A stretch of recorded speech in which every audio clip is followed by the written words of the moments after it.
Hello students, welcome to CACPIS Academy. Myself Apurva Nandi. Today's date is 18th of August 2025. Let's begin our analysis like every day. अगर आपको इस analysis का PDF चाहिए तो ज़रूर आप हमारे Telegram channel that is @CACP_Assam को फॉलो कीजिए. So let's see what are the topics that today we'll be discussing. Today we will be discussing on the newly declared announced the GST reforms. फिर एक newspaper editorial से हम discussion करेंगे जो अभी जो इलेक्टोरल रोल इलेक्शन कमीशन से related जो न्यूज़ आ रहे हैं. उसके बाद इंडिया पेटेंट लैंडस्केप वहाँ हम देखेंगे. Then ethanol blending, then Assam defence corridor. Okay, so let's start with the first one that is GST reforms, जो कि कवर करता है आपका जीएस पेपर 3 की इकोनॉमी के पार्ट. तो यहाँ पर जो न्यूज़ हेडलाइन है वो है centres GST reforms will benefit the poor and middle class said bye Narendra Modi. So here it is the question which is given for means perspective. तो जो ये पर्टिकुलर न्यूज़ है उससे रिलेटेड कैसे क्या क्वेश्चंस आ सकते हैं, यहाँ पर एक सैम्पल है उसको आप अटेम्प्ट कर सकते हैं. Okay, so next is GST reform. तो यहाँ पर कुछ बेसिक्स दिए हुए हैं, जैसे कि GST which was introduced in India in July 2017 as a destination based indirect tax. तो यहाँ पर मैं आपको समझाता हूँ कि डेस्टिनेशन बेस्ड इनडायरेक्ट टैक्स का मतलब क्या है. जब गुड्स या फिर सर्विसेज सेल होंगे और वो अपने अल्टीमेट कंज्यूमर्स तक जब वो पहुँचेंगे तब जाकर वो टैक्स गवर्नमेंट लेगा, गवर्नमेंट के पास तब वो टैक्स मिल देना पड़ेगा. जैसे कि कुछ टैक्स ऐसे थे जैसे कि एक्साइज ड्यूटी जो सेल से पहले देना होता था कि अगर वो गुड्स प्रोड्यूस हो जाए या फिर फैक्ट्री से वो निकल जाए तब वो गवर्नमेंट टैक्स लायबिलिटी इम्पोज कर देता था. पर जब तक ना गुड्स सेल होगा तब तक जीएसटी इम्पोज नहीं होगा. इसी वजह से वो कहा जाता है कि GST is a destination based indirect tax which has subsumed many indirect taxes like excise duty, service tax, VAT etcetera. जहाँ पर वैट और एक्साइज ड्यूटी कुछ जगह पर एप्लीकेबल है, जैसे कि अल्कोहल फॉर ह्यूमन कंजम्पशन और पेट्रोलियम प्रोडक्ट्स के ऊपर. तो आप मुझे बताइए कमेंट में कि क्या कस्टम ड्यूटी जीएसटी में सब्ज्यूम हुआ है कि नहीं हुआ है. ओके, तो जीएसटी के जितने भी डिसीजंस लिए जाते हैं it is taken by the GST council and GST council का मेंशन है under article 279A of the constitution. And the current tax slabs जो कि अभी एग्जिस्ट करता है वो है 5%, 12%, 18% एंड 28%. ठीक है, so here it is noted down the क्या क्या की फीचर्स है ऑफ द जीएसटी. पर मैं आज यहाँ पर डिस्कस करने वाला हूँ अबाउट द प्रपोज रिफॉर्म, जो कि हमारा करंट अफेयर्स है कि क्या रिफॉर्म्स यहाँ पर प्रपोज किए गए हैं. जैसे पहला आप देख सकते हैं रैशनलाइजेशन ऑफ टैक्स स्लैब्स. मतलब ये जो दो टैक्स स्लैब है, एक है 18% और एक है ये जो 28%. सबसे ज़्यादा गुड्स एंड सर्विसेज ये दो कैटेगरीज में फॉल होते हैं. और ये देखा जाता है कोई एक प्रोडक्ट बनाने के लिए, say for example say product X बनाने के लिए चाहिए product A as a raw material, पर रॉ मटेरियल के लिए 18% जीएसटी चार्जेबल है, पर एक्स जो फाइनल प्रोडक्ट है उसके लिए 28% चार्जेबल है. तो यहाँ पर कुछ टैक्स कन्फ्यूजन क्रिएट होते हैं. सो जो रिसेंट प्रपोज है कि ये दो टैक्स रेट्स को लेकर अगर इतना झमेला है, let's do one thing, we shall merge the 28% और 18% वाला टैक्स स्लैब्स. तो ये जो डिसीजन है वो तुरंत नहीं लिया गया, वो बहुत सालों से ये रिकमेंडेशंस आए थे by the 15th finance commission, NK Singh committee से भी ये रिकमेंडेशन आया था. अब जाके इसको फाइनलाइज किया गया है कि जीएसटी का 28 वाला स्लैब और 18 वाला स्लैब को मर्ज किया जाएगा. किया जाएगा एक्सेप्ट द सिन गुड्स. तो यहाँ पर हम देखेंगे कि सिन गुड्स क्या है. सिन गुड्स का मतलब होता है these are those goods which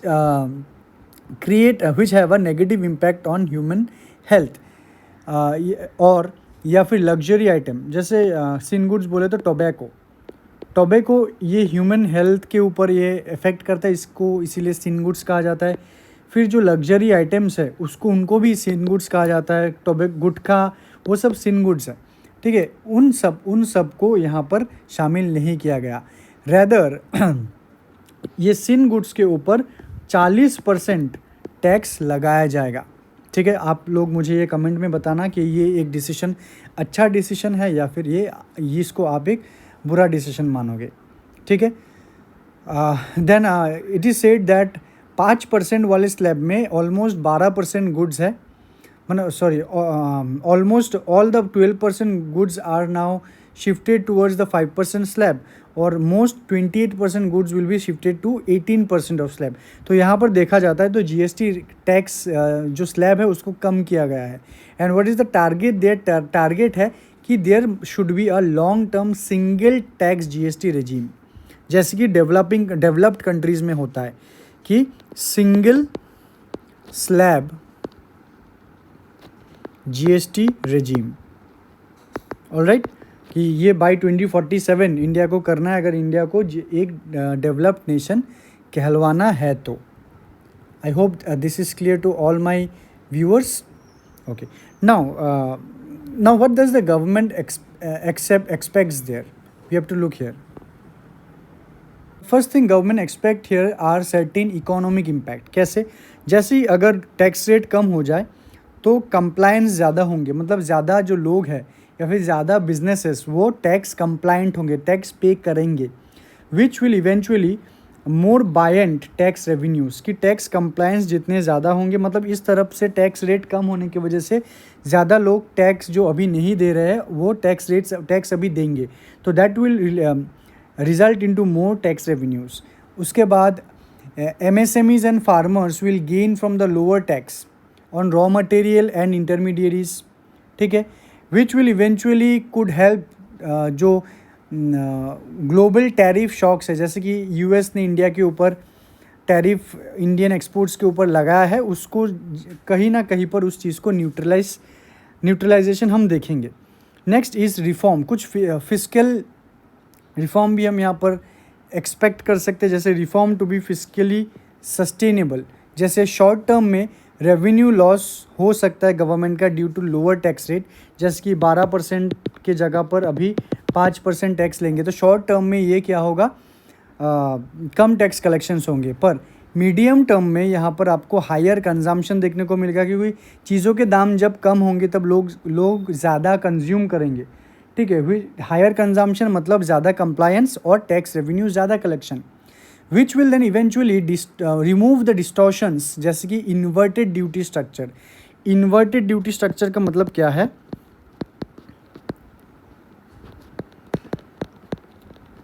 inverted duty structure जैसे इनपुट टैक्स, मतलब रॉ मटेरियल्स के ऊपर आप ज़्यादा टैक्स दे रहे हो, पर आउटपुट टैक्स मतलब जो फाइनल गुड्स बेचने के बाद आप टैक्स कम कलेक्ट कर रहे हो, तो मतलब टैक्स रेवेन्यू वो रिकवर नहीं हो पा रहा है, ठीक है, तो वो है inverted duty structure.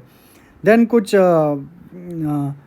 Social angle भी है यहाँ पर कि पोर और मिडिल क्लास वो बेनिफिट होंगे, ये तो already. Then progressive taxation, sin goods जो है they are taxed higher to discourage harmful consumption. And कुछ पॉलिटिकल एंड फेडरल डायमेंशंस भी है, जैसे state it requires state cooperation through GST council consensus, कि ये जो डिसीजंस लिए गए हैं वो by the consensus of the GST council, ठीक है।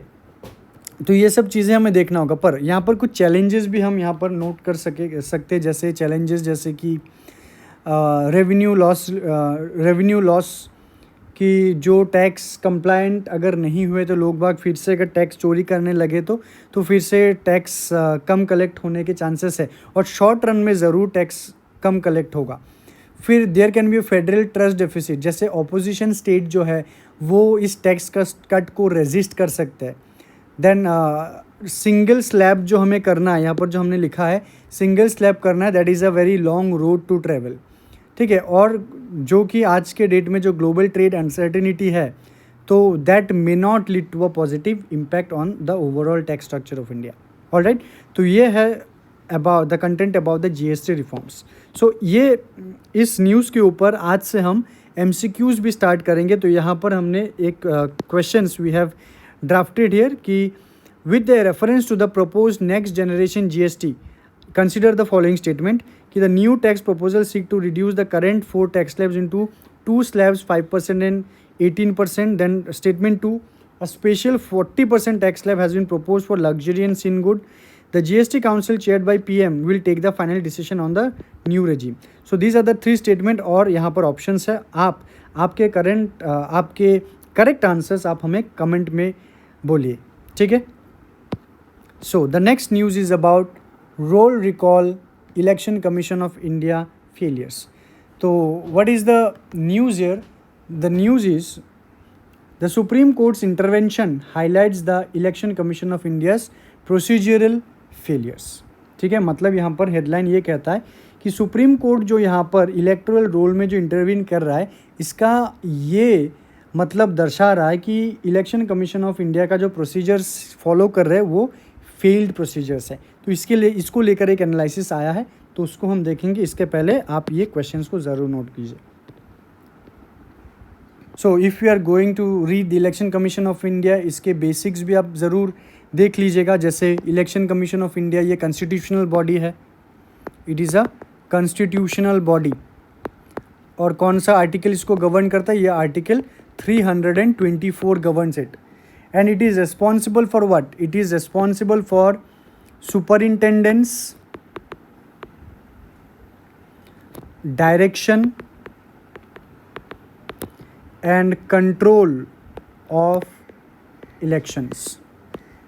ठीक है, and it will ensure free and fair elections. ये है इलेक्शन कमीशन ऑफ इंडिया का काम।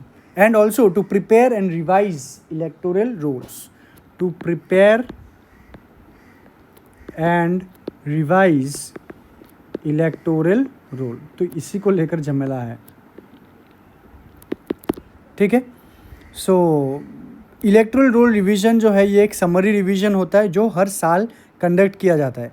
पर जो अभी जो डिक्लेयर किया गया है या फिर ऑर्डर किया गया है by ECI, that is the SIR, special intensive revision of the electoral roll, which is ordered by the election commission of India under special circumstances. जब कुछ एनोमैली सेंस हो, स्मेल हो, तब जाके ये SIR ऑर्डर किया जा सकता है। एंड ये जो रिवीजन है, it is on the principle of natural justice कि citizens have the opportunity to contest exclusion. Citizens must have opportunity to contest exclusion, ठीक है। फिर आप देखिएगा यूनिवर्सल एडल्ट फ्रेंचाइज या फिर यूनिवर्सल एडल्ट सफरेज क्या है, which is guaranteed under article 326 of the constitution, जो कि वोटिंग राइट देता है to the citizens of India who are aged above 18, ठीक है, 18+ को। और जो आइडेंटिटी डॉक्यूमेंट्स है जो एक्सेप्टेबल है, there are 11 accepted documents as per the ECI for verification. But जो आधार है, ये आधार भी न्यूज़ पे है, ये आधार जो है it is not officially mandatory but widely available. Okay, now let's see what is the context here. The context is the supreme court here intervened in Bihar special intensive revision of electoral roll, जहाँ पर जो 65 lakh voter को exclude किया गया है without proper reason, उसको उसका एक अलग से लिस्ट ड्राफ्ट करने के लिए बोला गया है। और रीजंस भी वहाँ पर मेंशन करना है कि उनके नाम क्यों एक्सक्लूडेड किए गए हैं, विच हाईलाइट्स, मतलब ये सुप्रीम कोर्ट का जो दखलंदाजी है, which highlights the ECI processes lapse affecting trust in electoral democracy. तो इशू क्या हाईलाइट हुआ है यहाँ पर? इशू जो हाईलाइट हुए हैं, नंबर 1 जो है वो प्रोसीजरल फेलियर्स कुछ है। क्या प्रोसीजरल फेलियर्स? जैसे कि there is no consolidated list of excluded voters with reason, मतलब जो सुप्रीम कोर्ट ने बोला है वो पब्लिश करने के लिए, वो ECI ने पब्लिश नहीं किया है। सो एक कंसोलिडेटेड, एक complete list of excluded voters जिसके नाम डिसएनफ्रेंचाइज किए गए हैं विथ रीज़न, वो नहीं है, which says that there is a lack of transparency, hence violation of natural justice. Secondly is about the gender disparity, जहाँ पर देखा गया है 32 लाख वोमेन के नाम एक्सक्लूडेड है, whereas सिर्फ 25 लाख मेन के नाम एक्सक्लूडेड है, मतलब women are more excluded than man, which again contradicts the demographic trend of migration and death rates. Next is about the wrongful exclusion. जो एक्सक्लूजन हुए हैं वहाँ पर रॉन्गफुल कुछ है, जैसे कि valid voters with ID proofs marked as dead and untraceable, कि जहाँ पर वैलिड ID प्रूफ दिए गए हैं वहाँ पर उनको डेड या फिर अनट्रेसेबल, उनके कोई भी डॉक्यूमेंट्स नहीं मिल रहे हैं, वैसा करके वहाँ पर उनको मार्क किया गया है। वेदर मतलब were it undermining the citizenship rights. Then ECI accepts only 11 document, और उन्होंने आधार या फिर राशन कार्ड को एक्सक्लूड किया है। तो यहाँ पर हम क्या देख रहे हैं कि there is a documentary rigidities, okay, hence there is a transparency concern where voters list not publicly accessible in full. ठीक है, so this are the issues that has been highlighted. सो आप लोग मुझे कमेंट में बोलिएगा इस चीज़ का वे फॉरवर्ड क्या हो सकता है, अगर मेंस में लिखने के लिए आए तो what could be the way forward that you will mention. तो यहाँ पर मुझे सिर्फ 1 वर्ड 2 वर्ड पॉइंट्स में बोलने से भी हो जाएगा, not in detail. So here is the question MCQ, तो आप इसको अटेम्प्ट करके कमेंट सेक्शन में आपका आंसर ज़रूर दीजिए। Next is about India's patent landscape. सो क्या है India's patent landscape, universities as change makers. देखते हैं तो पेटेंट क्या है वो सब पहले हम देख लेंगे कि जो पेटेंट है what it is a intellectual property right. Patent is an exclusive legal right granted for an invention that provides a new way of doing something or offers a new technical solution। कि patent जो है ये एक intellectual property है जो आपके intellectual से, आपके बुद्धि से निकला है, कुछ आपने इन्वेंट किया है नया। वो प्रोडक्ट भी हो सकता है, वो कोई प्रोसेस भी हो सकता है, जो कि कुछ चीज़ें करने की एक पद्धति, नई पद्धति को वो आविष्कार किया है, या फिर कोई एक नया प्रोडक्ट ही आविष्कार किया है, या फिर कोई एक टेक्निकल सोल्यूशन आविष्कार किया है। ठीक है, तो उसके लिए जो लीगल राइट या फिर इंटेलेक्चुअल प्रॉपर्टी लीगल राइट जो ग्रांट किया जाता है उसका नाम होता है पेटेंट।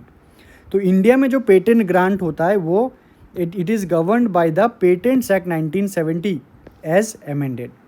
तो इंडिया का जो पेटेंट फाइलिंग प्रोसेस है वो थोड़ा सा हम देख लेंगे। तो it is administered by the office of the controller general of patent designs and trademarks. It requires novelty, inventive step and industrial applicability. कि कोई एक ऐसा चीज़ जो नोवेल है, बहुत समाज के लिए अच्छा है, इन्वेंटिव स्टेप नया बनाया है आपने, और इंडस्ट्रियल एप्लीकेबिलिटी जो इंडियन इंडस्ट्रीज़ में, इकोनॉमी में वो कारीगर साबित होगा। और जो पेटेंट है it is valid for 20 years from the date of filing. Next हम देखेंगे कि what are the key initiatives in India's IP ecosystem. Intellectual property IP का मतलब है, जैसे एक है नेशनल IPR पॉलिसी 2016, फिर है Kapila 2020, it is the intellectual property literacy in higher education institution. Next Atal innovation mission. ठीक है, तो हम यहाँ पर करंट स्टेटस अगर डिस्कस करें कि 2023 में जो इस आज रिपोर्ट में आया है, 2023 में इंडियन ओरिजिन पेटेंट जो है it patent filing, Indian origin patent filing जो है वो 57% of all filings surpassing any foreign country. 2023 में जो टोटल इंडियन पेटेंट फाइल हुआ है ना वो सबसे ज़्यादा 57% पेटेंट फाइलिंग सिर्फ और सिर्फ इंडिया का है। और ये रिपोर्ट कहता है कि इंडिया ने US को भी ओवरटुक किया है इन ग्रांटेड पेटेंट्स। ठीक है, नेक्स्ट इट सेज अबाउट कि there is a shift in technology domains, कि कंप्यूटर साइंस फाइलिंग इंक्रीज़ हुआ है। पहले वो कंप्यूटर साइंस जो ब्रांच है उसमें फाइलिंग देखा जाता था 2000 में, 2000 का अगर डेटा देखें हम तो वो है 1.27, और 2023 का अगर डेटा देखें दैट इज़ 26% से भी ज़्यादा। बायोमेडिकल पेटेंट्स भी इंक्रीज़ हुए हैं फ्रॉम 0.6% टू 10%, पर जो मैकेनिकल या फिर केमिकल डोमेन जो है वहाँ पर डिक्लाइन देखने को मिला है। ठीक है, खैर वो डेटा उतना ज़्यादा इंपॉर्टेंट नहीं है, वो बहुत ही ज़्यादा अगर आप हाई लेवल में जाते हो वो ज़्यादा इंपॉर्टेंट है, पर यहाँ जो मैं कह रहा हूँ वो आप जान लीजिए और उसको नोट भी कर लीजिए। तो यहाँ पर यूनिवर्सिटीज़ का क्या सिग्निफिकेंस है, यहाँ पर जो न्यूज़ ये आया है ना अबाउट द यूनिवर्सिटीज़, तो यूनिवर्सिटीज़ का क्या सिग्निफिकेंस है, क्योंकि universities are the major sources of fundamental research. Fundamental research का ये मेजर सोर्स है। So it is the hub of knowledge creation.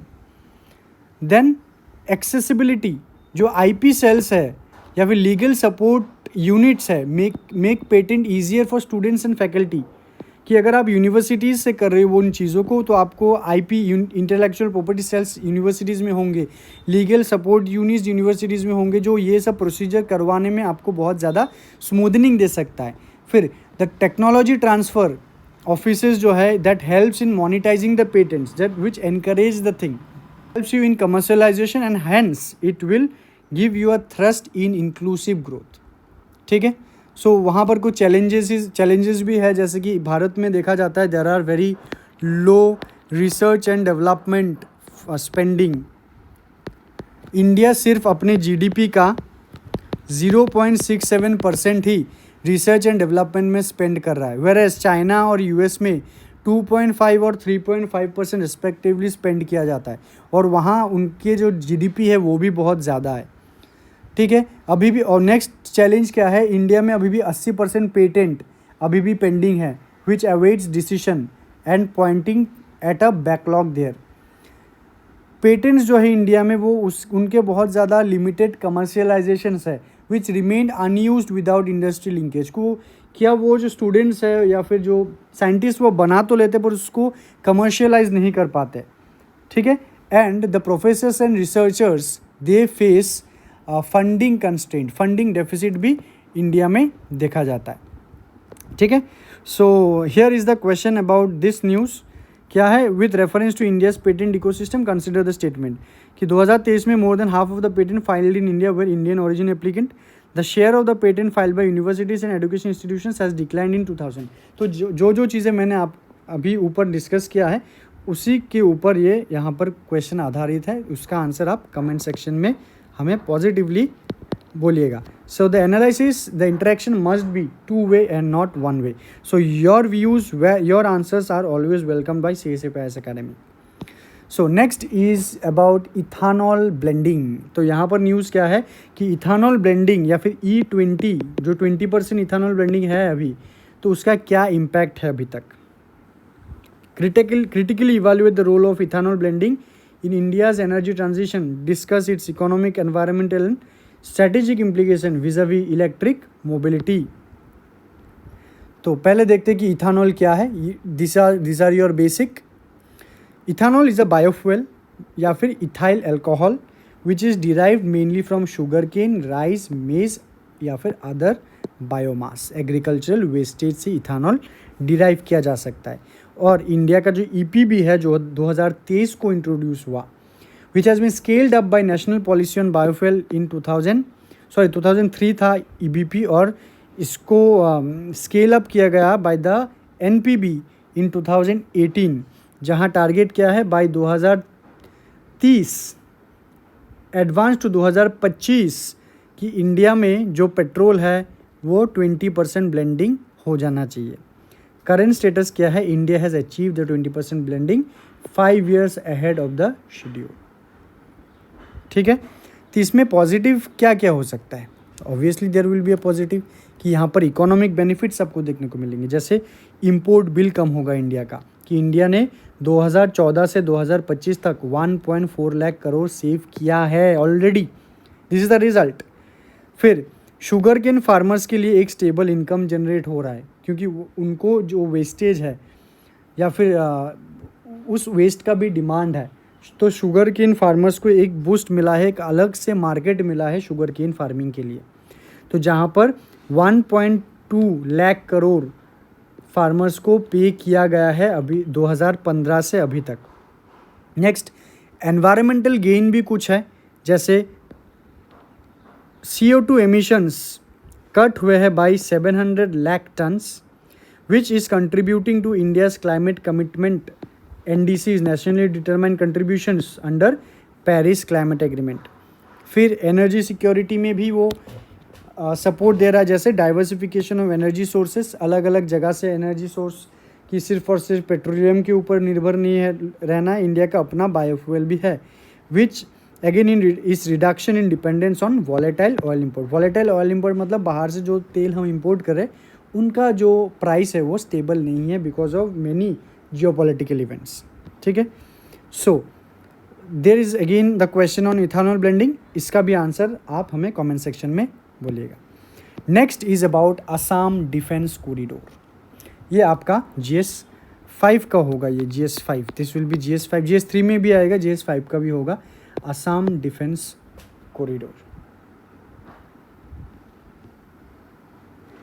तो डिफेंस कॉरिडोर क्या है एक्चुअली? डिफेंस कॉरिडोर ये एक इंडस्ट्रियल क्लस्टर है with dedicated ecosystem for defence production, research and development, testing and export facilitation. मतलब जो डिफेंस सिस्टम है, चाहे वो आर्टिलरीज हो, चाहे वो लॉन्ग रेंज मिसाइल्स हो, या फिर जो भी हो, वहाँ वो तो कहीं ना कहीं प्रोडक्ट प्रोड्यूस करना है, तो वो उसके प्रोडक्शन, उस डिफेंस मैकेनिज़म्स के रिसर्च एंड डेवलपमेंट, उन सब चीज़ों के टेस्टिंग या फिर एक्सपोर्ट फैसिलिटेशन जहाँ पर किया जाएगा उसको डिफेंस कॉरिडोर कहा जाएगा। और आसाम को सिलेक्ट किया गया है for this such defence corridor. ठीक है, हम देखेंगे कि क्यों आसाम। पहले हम एग्जिस्टिंग कॉरिडोर्स कुछ देख लेते हैं। जैसे उत्तर प्रदेश में है, जहाँ पर 6 नोड है, जहाँ आगरा में है, अलीगढ़, झांसी, कानपुर, लखनऊ और चित्रकूट। तमिलनाडु डिफेंस कॉरिडोर, वहाँ पर 5 नोड, चेन्नई, होसूर, कोयम्बतूर, सालेम और Tiruchirappalli. Next, India's defence production is 1.5 lakh crore, 90% growth since 2019 to 20। और टारगेट क्या है उसको बनाना? $25 बिलियन का market with a growth of 15% CAGR चाहिए फ्रॉम 2025। तो वाई असम, ये हमें देखते हैं why Assam. Because of Assam has a proximity to international border. मतलब असम का यहाँ पर जियो पॉलिटिकल या फिर strategic, Assam is in a place of strategic location, so या फिर जियो पॉलिटिकल लोकेशन। जैसे चाइना के साथ असम बॉर्डर शेयर करता है, या फिर proximity, not share but proximity to the border, Myanmar, Bangladesh, Bhutan. तो जो इंटरनेशनल कंट्रीज़ है वो असम के बहुत ज़्यादा करीब है, विच बोस्ट बॉर्डर सिक्योरिटी लॉजिस्टिक। तो जगह वल्नरेबल बन जाता है, तो इसीलिए और चैलेंजिंग बन जाता है, इसीलिए यहाँ पर एक डिफेंस कॉरिडोर चाहिए which will support the military operation in North East in their challenging terrain. Next, to reduce dependence on distance supply chain, कि कोई भी अगर ऐसा समय आ जाए जहाँ पर सिक्योरिटी रश करना पड़े, तब तो सप्लाई करना होगा उन सब चीज़ों का, तो वो सप्लाई में रश ना हो, तो असम को भी सेल्फ रिलायंट बनाया जा सकता है, which will enhance India's resilience in case of external threats specially from China और any sort of border conflicts. And economic development भी होगा उस नॉर्थ ईस्ट रीजन में। Industrialisation which is historically under industrialised, जहाँ पर फिर जॉब क्रिएशन होगा, skilled youth बनेंगे, and there will be scope of defence export to South Asia as well. And Assam has already attracted 27,000 crore semiconductor project which prove the capacity to host large industries as well. ठीक है, so Assam has a precedence of success. So it is certain analysis. पर आप हमें comment में और कुछ चीज़ बताइएगा कि असम में अगर डिफेंस कॉरिडोर सेटअप हो तो वहाँ पर क्या चैलेंजेस हो सकते हैं, वहाँ पर कुछ पॉइंट्स आप हमें बोलकर अवगत कीजिए। जैसे कुछ पॉजिटिव्स बोलिए, चैलेंज नेगेटिव्स बोलिए, and what are the lessons that India has to learn from it. Alright, so there it is the question from the last news for today. Please do answer it positively and we will have an analysis of different topics in the next day. Before leaving I would like to say you कि 12 अगस्त से हमारा online working professional batch both online and offline hybrid model में वो start हो चुका है। ज़्यादा class अभी भी नहीं गए हैं।